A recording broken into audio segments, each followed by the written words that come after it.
Bharatiya Janata party కథాటు పెడితే BRS party నాయకులు Congress BJP రెండు ఒకటేనట.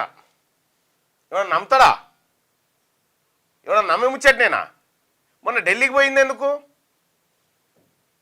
మిమ్మల్ని విచారించాలని, మిమ్మల్ని అరెస్ట్ చేయాలని చెప్పి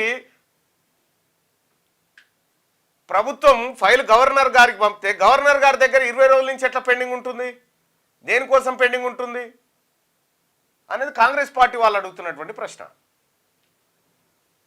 గవర్నర్ గారు ఎందుకు అనుమతిస్తలేడు కేటీ రామారావు విచారణ కోసం అనేది ప్రజల్లో వస్తున్నటువంటి సందేహం. ఎవరు కలిసిరు అన్నట్టు ఇక్కడ ఢిల్లీకి పోయి వచ్చినావు, ఖట్టర్ను కలిసినా అని చెప్తివి. కలిసింది ఖట్టర్నా లేకపోతే మోడీనా, అదానినా, అంబానీనా, ఎవరిని కలిసి వచ్చినావు అక్కడ? ఇది స్పష్టం చేయాలి. ఇవాళ కవిత గారు జైలుకు పోయిరు. ఆమెకు 2 కేసుల్లో బెయిల్ వస్తుందన్న విషయం ప్రపంచం కంటే ముందు మీకు ఎరక తీసుకొని వస్తుంది. సరే, సహజంగా రావాల్సిందే, బెయిల్ వస్తుంది.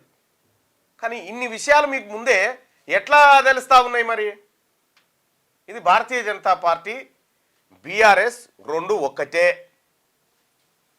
Bharatiya Janata party BRS party రెండు ఒక్కటే.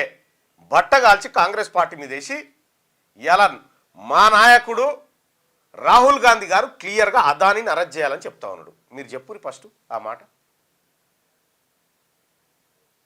మన కేసీఆర్తో చెప్పించండి ఈ మాట.